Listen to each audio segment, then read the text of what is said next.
Senhor, nós reservamos na nossa semana esse dia com o objetivo de usá-lo para a adoração ao Teu nome. Estamos aqui como família, aqueles que estão presentes, aqueles que estão conectados através da nossa live, seja assistindo ao vivo ou quem sabe em algum momento posterior. Todos temos expectativas, mas a maior delas, Pai, é exaltar o Seu nome como o Senhor Deus soberano de todo o universo. Essa não é uma pausa simples no tempo. É o momento que nós escolhemos parar para ouvir a Sua voz. E nós precisamos que o Senhor fale conosco. Vamos ler a Tua palavra, que ela produza os frutos necessários de arrependimento. Eu te peço isso, em nome de Jesus. Amém. Muitos dos seus discípulos, tendo ouvido tais palavras, disseram: duro é este discurso, quem o pode ouvir? Mas Jesus, sabendo por si mesmo que eles murmuravam a respeito de suas palavras, interpelou-os: isto vos escandaliza? Que será, pois, se virdes o Filho do Homem subir para o lugar onde primeiro estava? O Espírito é o que vivifica, a carne para nada aproveita. As palavras que eu vos tenho dito são Espírito e são vida. Contudo, há descrentes entre vós, pois Jesus sabia desde o princípio quais eram os que criam e quem o havia de trair. E prosseguiu: por causa disto é que eu vos tenho dito, ninguém poderá vir a mim se pelo Pai não lhe for concedido. À vista disso, muitos dos seus discípulos o abandonaram e já não andavam com ele. Então perguntou Jesus aos 12: porventura quereis também vós outros retirar-vos? Respondeu-lhe Simão Pedro: Senhor, para quem iremos? Tu tens as palavras da vida eterna, e nós temos crido e conhecido que tu és o Santo de Deus. Replicou-lhe Jesus: não vos escolhi eu em número de 12? Contudo, um de vós é diabo. Referia-se ele a Judas, filho de Simão Iscariotes, porque era quem estava para traí-lo, sendo um dos 12. A nossa definição de sucesso,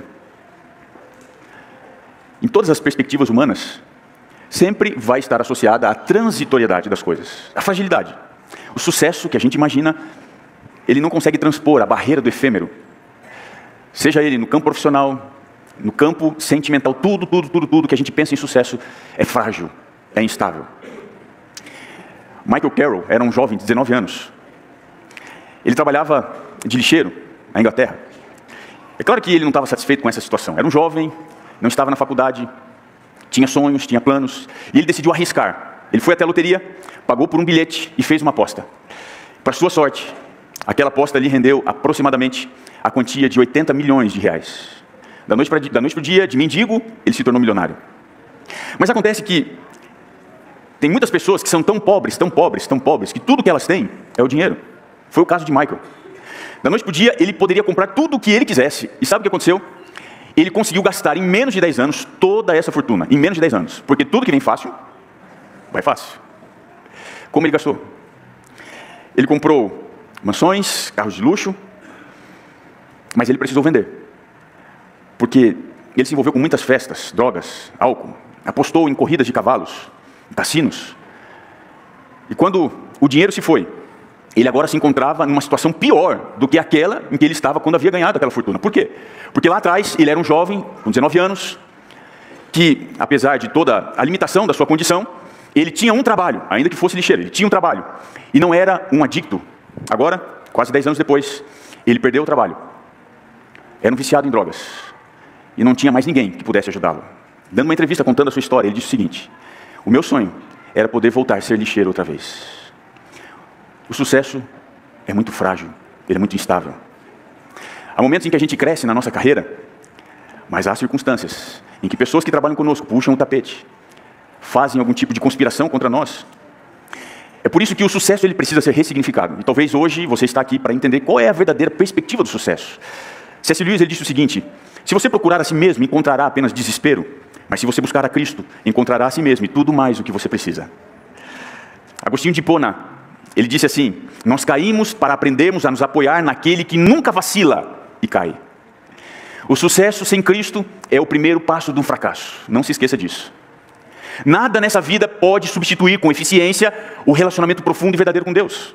Não importa quão longe você vá aos olhos das pessoas, não importa quão bem elas imaginem que você se encontre, se você não estiver conectado com Deus, o seu sucesso, ele é estéril, ele é vazio, ele é frágil.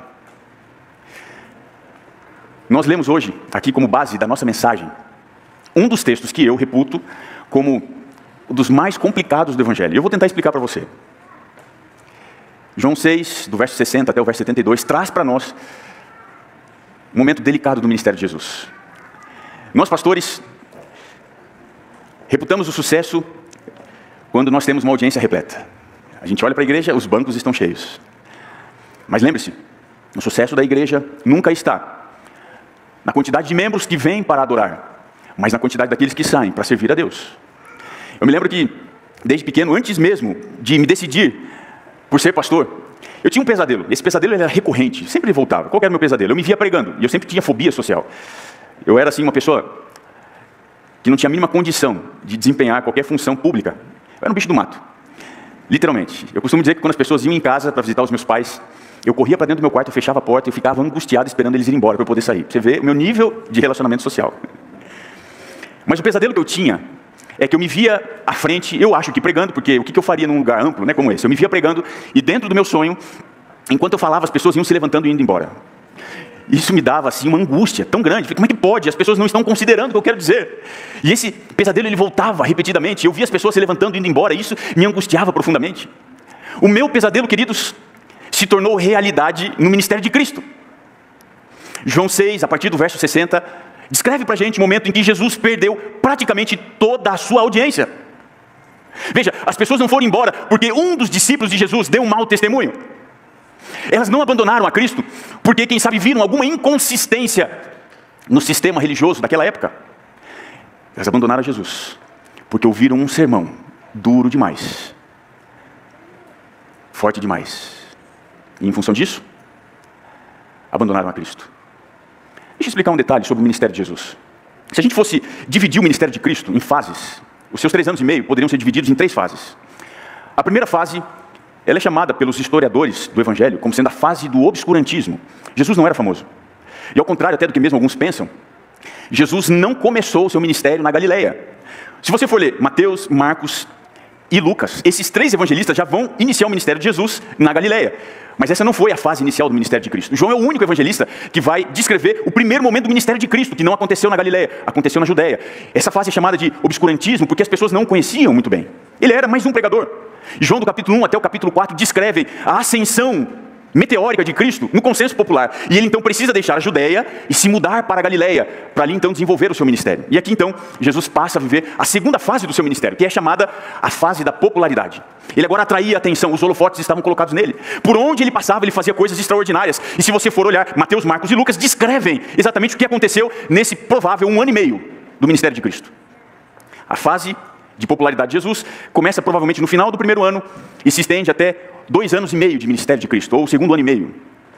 E essa fase, ela vai exatamente até o contexto que nós estamos lendo aqui, o contexto de João capítulo 6, quando Jesus realiza o maior de todos os milagres, que foi a multiplicação de pães e peixes. O único milagre que aparece repetido nos 4 evangelhos. É o único dos 35 que Jesus realizou e aparecem nos evangelhos. Agora, se foi exatamente isso que aconteceu, Jesus no seu momento de maior popularidade enfrenta o seu maior fracasso. Então significa uma coisa, que depois do alto das montanhas se encontram os mais profundos precipícios. Depois do sucesso, o que sobra, queridos? O fracasso. Difícil não é subir a montanha. Complicado é você permanecer lá. Observe que Jesus ele enfrentou o seu maior fracasso no momento que ele havia experimentado o seu maior sucesso. E ao contrário do que qualquer um poderia imaginar, não foi resultado de uma ação indevida de alguém que o seguia, o acompanhava. Foi algo que ele deliberadamente fez. Ele sabia que ao pregar aquele sermão, as multidões o abandonariam? Sim ou não? Sabia ou não sabia? Sabia ou não sabia? Então por que pregou? Existem mensagens, queridos, que são necessárias. Elas não são procuradas, esperadas, mas elas são necessárias. Esse foi um duro sermão que Jesus pregou. E a pergunta que fica é: por que as multidões abandonaram Jesus? Se ele havia feito o seu maior milagre.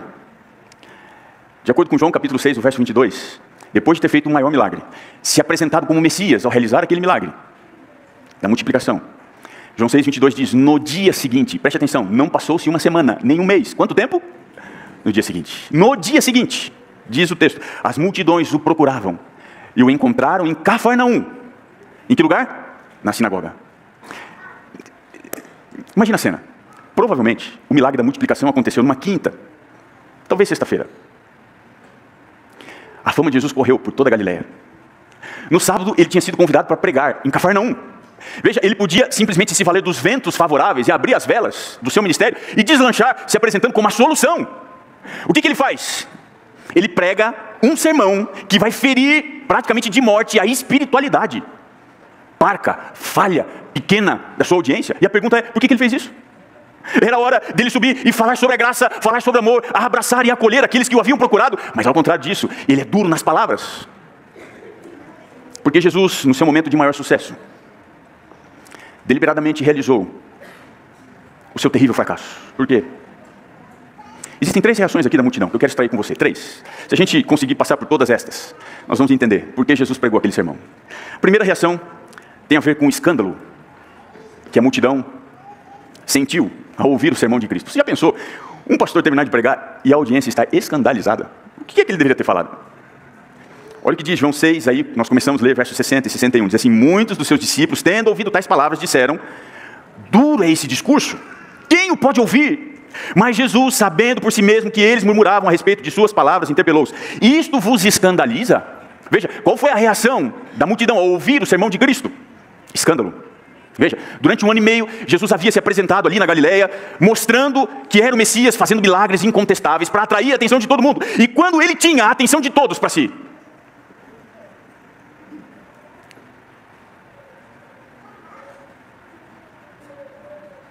coisa que eu não consegui aqui.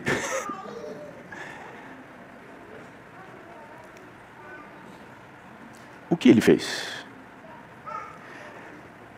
Vamos entender um pouquinho melhor esse contexto. Marcos capítulo 6, o verso 30, falando sobre esse momento, diz que o milagre da multiplicação aconteceu depois que Jesus enviou os discípulos. Eles foram em nome de Cristo, e se você for olhar lá, tanto que Mateus, Marcos falam, e Lucas também, diz que as pessoas ficaram maravilhadas, porque em nome de Jesus eles expulsavam demônios, eles curavam, faziam coisas espetaculares. E quando eles voltam à presença de Cristo, eles não voltam sozinhos, as pessoas começam a vir de todos os lugares à procura de Jesus e à procura dos discípulos. Veja, aqui Jesus tinha um contexto da atenção das pessoas, ele faz o milagre da multiplicação, ele se apresenta como Messias, e João diz que no dia seguinte as pessoas saem do êxtase para o escândalo. E por que isso? Existe aqui, queridos, basicamente 3 razões para a multidão ter se escandalizado em Cristo. Primeira delas, você está ainda com a Bíblia aberta em João capítulo 6? Me acompanhe no verso 14 e 15, olha o que diz lá, João 6, o verso 14 e 15. Logo após o milagre ter acontecido, olha o que João diz. Vendo, pois, os homens o sinal que Jesus fizera, disseram, me ajuda aí, o que foi que eles falaram? Este é o quê? Que devia vir ao mundo. Agora continua, verso 15. Sabendo, pois, Jesus que estavam para vir com o intuito de fazer o quê? Arrebatá-lo para o proclamarem. O que foi que ele fez? Qual é a primeira razão para a multidão ter se escandalizado em Cristo? A primeira razão, queridos, tem a ver com os planos, os interesses. Nem todos procuram a Cristo pela mesma razão. Tem pessoas que vão a Ele para fazer o quê? Barganha espiritual. Senhor, se o Senhor me der o que eu quero, eu entrego minha vida para Ti. Você consegue entender isso? Gente que vem fazer barganha com Deus. Se o Senhor me fizer isso, eu vou fazer aquilo. Se o Senhor me der isso, eu te dou aquilo. Veja, é exatamente isso que a multidão veio para fazer com Cristo. Jesus percebeu logo que eles queriam um rei, mas não o reino. Eles queriam um herói, mas não o Messias. Eles queriam milagres, mas não a salvação. Eles não estavam dispostos a sacrificar o seu próprio eu, a mudar de vida. O interesse deles era superficial, raso. Eles queriam uma fé, uma religião que fosse agradável ao seu próprio contexto. Uma religião que não pode existir o não faça isso, não faça aquilo.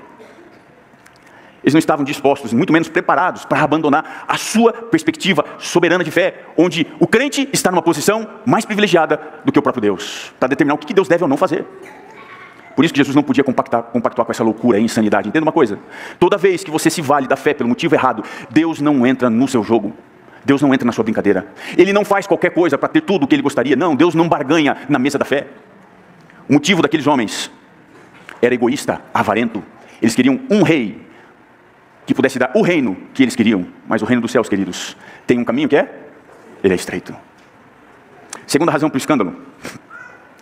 Capítulo 6, está ainda aberto aí? Verso 51, olha o que diz lá. Jesus fala: eu sou o pão vivo que desceu do céu.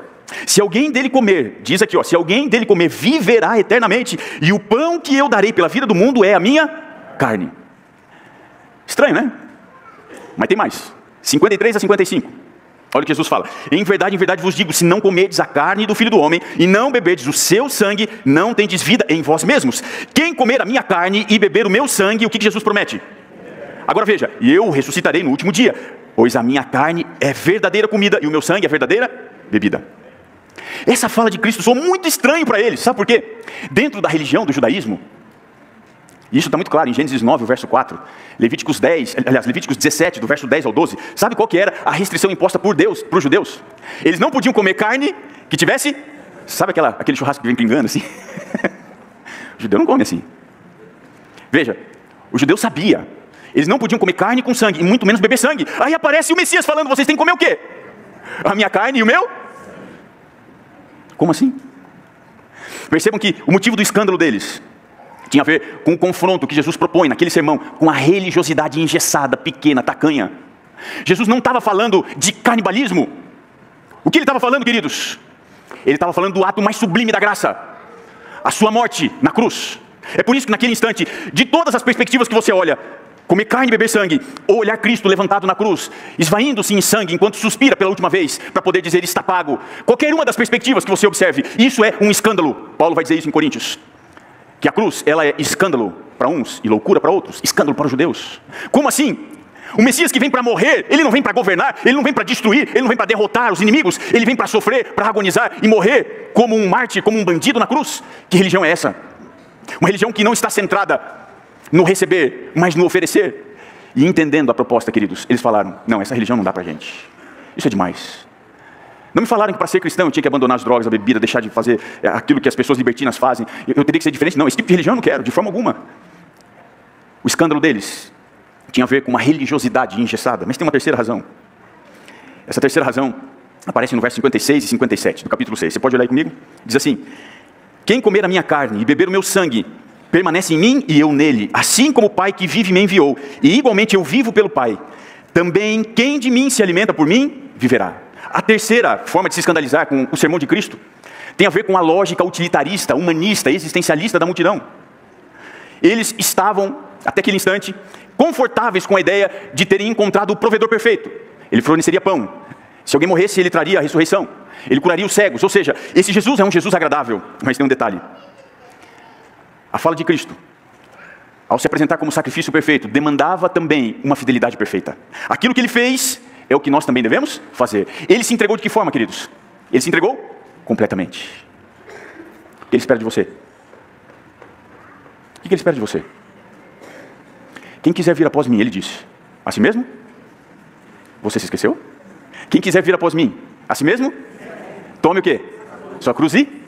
Você percebeu o que ele está dizendo? O que eu fiz, você também deve fazer. E quando a multidão ouviu isso, eles disseram: não, para a gente não dá. Essa religião não. Ele se entregar é legal. Agora, eu fazer exatamente o que ele fez, não. Aí para mim não dá. Se me permita, nesse instante, a franqueza. Tem muita gente que acha que ser mordomo é devolver a Deus o dízimo e a oferta. E se incomoda com isso. Tem gente que ganha 100%. Se incomoda com 10%. Mas gasta os outros 90%. Inconsequentemente. Sobre o aprisionamento do eu, da sua vaidade, do seu orgulho. E acha que o que Deus pede é muito, é demais. Então deixa eu te dizer uma coisa, do fundo do meu coração. Deus não pede 10% do que você tem. Sabe o que Ele pede? Ele pede tudo.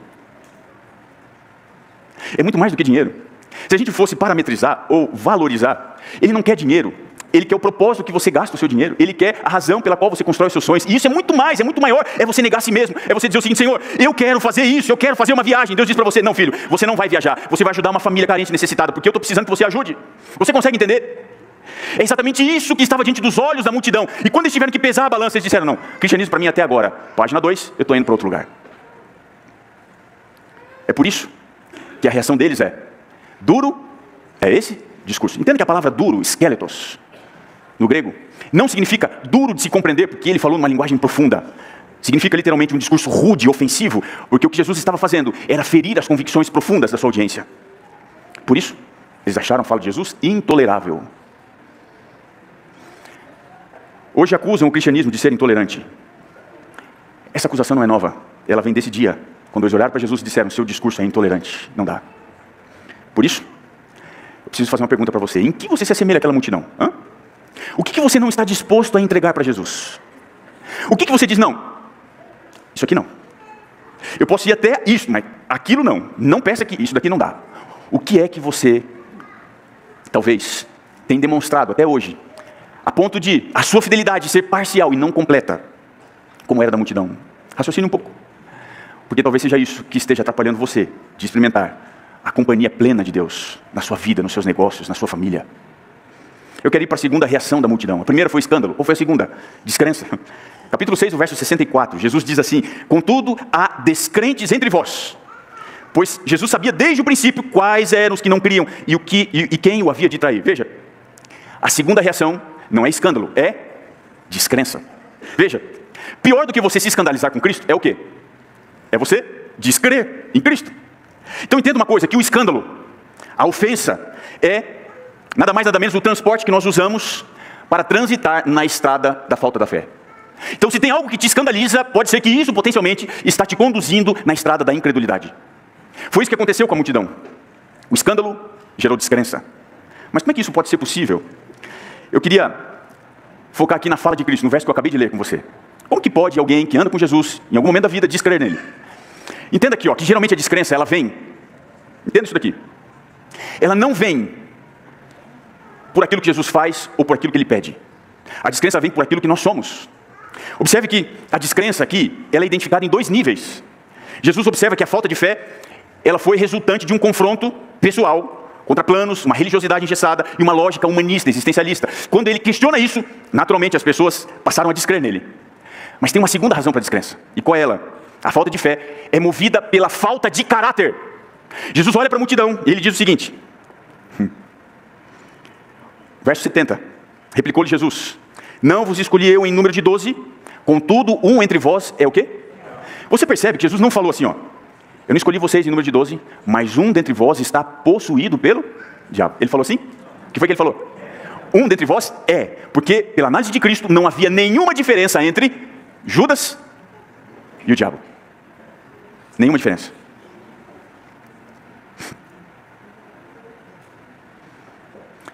Os envolvimentos e as seduções que nos levam na direção do pecado não apenas corrompem o nosso caráter, mas constroem uma imagem e a semelhança com o diabo. A raiz da sua vaidade, do seu egoísmo, é o seu pecado, que te aprisiona e te leva, não apenas como um escravo, mas te leva para ser uma réplica perfeita do que é o próprio Satanás. E não tem nada pior do que você ser um diabo para as outras pessoas. Não tem nada pior. Agora, em que constitui a descrença de Judas? Tem dois elementos que você vai observar nos evangelhos. Quais são eles? Judas, ele sempre se incomodou com a recusa de Jesus de estabelecer um reino aqui na terra. Sempre se incomodou. Veja, queridos, essa igreja ela não está aqui para prosperar. A ponto de não temos mais lugares para as pessoas sentarem aqui porque nós somos bons demais. Nossa música é melhor, nossa pregação é melhor. Não é por isso. Nós temos que pregar que o nosso mundo, aliás, o nosso reino não é deste mundo. E Judas se incomodava com isso. A segunda coisa que Judas se incomodava demais é que Jesus, hora ou outra, vivia falando o seguinte: olha, daqui a pouco eu vou até Jerusalém e eu vou morrer. Isso incomodava ele. A conveniência desse mundo e o auto-sacrifício para ele era uma coisa que incomodava demais. Deixa eu lhe dizer, todo aquele que, semelhante a Judas, transita nessa religiosidade em que o meu conforto é mais importante do que a minha fidelidade, do que o sacrifício gera mais escândalo do que a minha entrega. Adivinha? Para onde é que eu estou indo? Havia dois tipos de descrentes naquela multidão. Havia aqueles que estavam sendo confrontados nos seus planos pessoais, na sua religiosidade engessada e na sua luxúria. Mas haviam aqueles, no caso um, que não tinha mesmo era caráter. Para preocupar, a triste lição dessa cena, queridos, é que Judas era um dos 12 escolhidos. Ele era um. Andou com Jesus. Viu tudo que viu.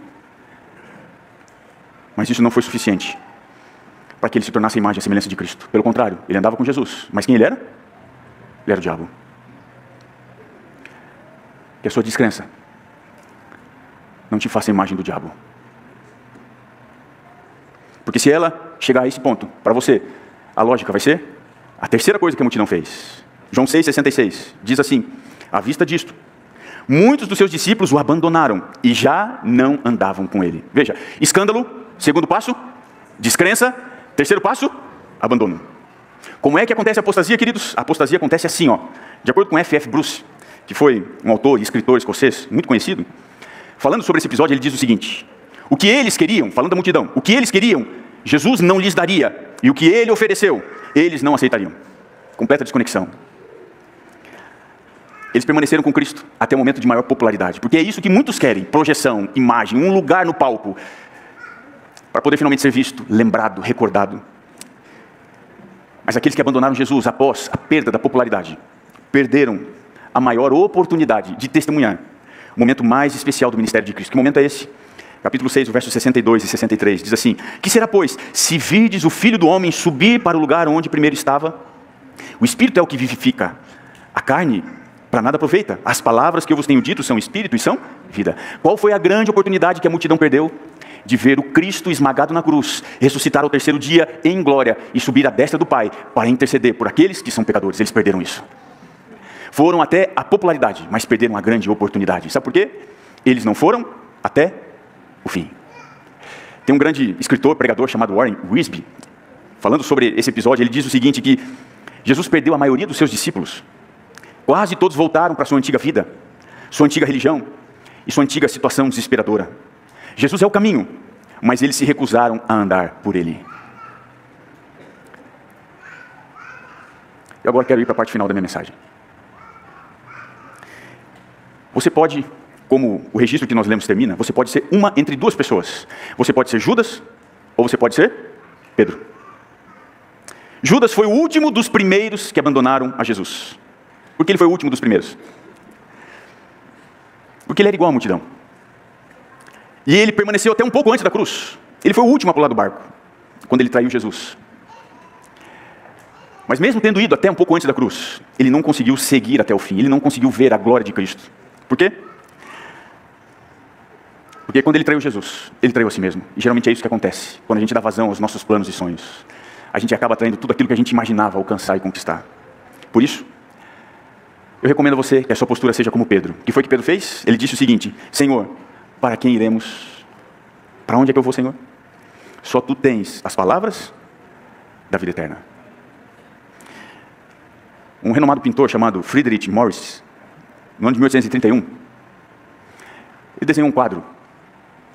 Eu até trouxe o quadro, não sei se dá para colocar aqui na projeção. Por favor, Renato. Ele desenhou esse quadro, chamado O Jogo de Xadrez.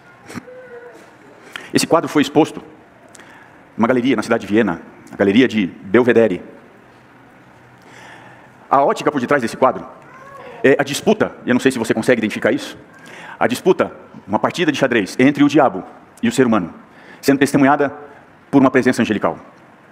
Na ótica desse quadro, você encontra um ser humano tentando jogar com o diabo, mas com a mão na testa, expressando a sua agonia e o desespero, porque a partida chegou ao seu final, e a sua alma finalmente lhe será tirada e relegada ao inferno. Esse quadro de Friedrich atraía a atenção de muitas pessoas, e um dia, várias pessoas passeavam pela galeria de Belvedere, quando de repente um sujeito ficou parado na frente dessa arte, desse quadro, olhando atentamente para o quadro, sem se mexer, sem se mover. As pessoas passavam por ele, mas ele não desgrudava os olhos, e ele estudava calmamente a imagem. Durante muito tempo, ele ficou ali parado, até que alguém veio até ele e disse assim: Paul, você não quer ver as outras obras da galeria? Ele disse assim: não, eu quero ver esse quadro. E ele perguntou: qual é o nome desse quadro? E alguém disse: é o Jogo de Xadrez. O que esse quadro diz? E alguém disse: olha, nesse quadro o diabo, ele vence a partida contra o ser humano, e ele então se torna dono da alma desse homem. E ele disse assim: não, esse quadro não é isso, não é verdade. Quem estava ali, na verdade, queridos, era o renomado enxadrista Paul Morphy, considerado por muitos o maior enxadrista da história.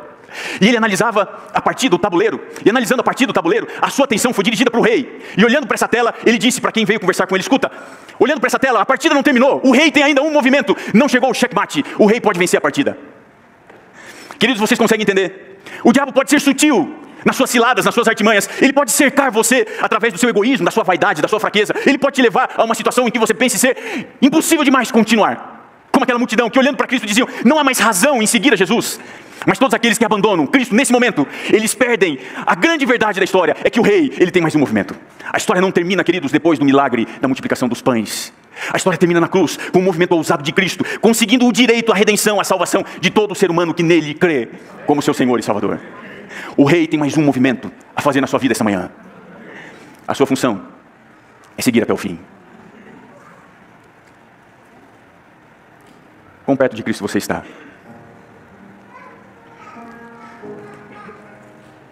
Quão firme é a sua fé? Pelo que você estaria disposto a trocar Jesus? Qual prateleira da vida você observa com atenção para tentar, quem sabe, barganhar com Ele ou vender a sua alma para o inimigo? Será que é o sucesso? É o dinheiro? É a fama? São relacionamentos ilícitos que você tem? Pelo que você está disposto a negociar a sua eternidade com Deus? Lembre-se, você pode estar perdido, encurralado, cercado, mas não se esqueça das palavras de Paul Murphy. O rei tem mais um movimento. Ele tem algo mais a fazer na sua vida. Nessa manhã eu queria convidar você que está angustiado na sua vida espiritual, se sentindo muito mais perto do diabo do que de Deus, se sentindo muito mais fraco do que forte, muito mais triste do que feliz, a ponto de se sentir imobilizado no tabuleiro da vida. Eu quero te convidar a dar mais um passo pela fé em Cristo Jesus, para experimentar o movimento do Rei do Universo, de salvação, de transformação. Quantos aqui hoje querem ir até o fim? Deixa eu ver sua mão aí. Você quer ir até o fim? Você quer que nada abale a sua convicção e a sua fé? Se alguém aqui hoje que precisa de uma oração, eu queria orar com você, queria orar por você. Se alguém, eu quero convidar para que venha aqui à frente. Pode se levantar. Pode vir. Porque hoje Cristo, ao tomar a sua mão, pelo poder da sua palavra, Ele quer te levar na direção da eternidade, da liberdade que só Ele pode oferecer. Se o pecado é sutil, se ele é sagaz, se ele cegou os seus olhos, se ele tirou a paz de dentro do seu coração, eu só queria te lembrar o que Paulo fala. Sobreveio a lei para que avultasse a ofensa, porque onde abundou o pecado, o que diz lá? Superabundou a graça. O rei tem mais um movimento. Ele tem mais um movimento. E quando ele fizer esse movimento, queridos, eu quero fazer um exercício de imaginação com você. Você consegue pensar ele aparecendo em poder e grande glória nas nuvens dos céus? As nações admiradas olham para cima e lá está o Rei do Universo. Aqui embaixo na terra, muitos perdidos olham para cima e com uma expectativa pequena, frágil, eles dizem: eu quase fui um discípulo de Cristo, eu quase permaneci, eu quase andei até o fim, quase. Você consegue entender a perspectiva daqueles que traspassaram Jesus, que o rejeitaram, olhando para essa cena, dominados agora pela desesperança, pela angústia? Quase. Não permaneceram para o último movimento do rei. Meu amigo, minha amiga, não troque a sua fidelidade por qualquer coisa. Não se venda. Não se apequene. Deus tem muito mais, muito mais. Ele quer olhar para você e dizer: bem está, servo bom e fiel. Repita comigo: bem está, servo bom. Foste fiel? Sobre muito te colocarei. Entra no gozo do teu Senhor. Deixa eu orar com você. Senhor, no tabuleiro da vida, nós temos peças a mover. Pelas nossas frágeis mãos, as ciladas emboscadas do diabo muitas vezes nos aprisionam, nos paralisam, roubam a esperança e a fé. Mas hoje nós nos levantamos, crendo que o nosso rei tem mais um movimento a fazer. E por isso nós queremos ir até o fim. Porque como Pedro, nós queremos dizer: para onde iremos, Senhor? Só Tu tens as palavras de vida eterna. Nós corremos para Ti, nos lançamos aos Teus pés, reconhecemos nossa incapacidade e clamamos pela Tua misericórdia e graça. E fazemos isso em nome de Jesus. Nos aceita, Senhor. Transforma a nossa vida. Te pedimos pelos méritos de Cristo. Amém.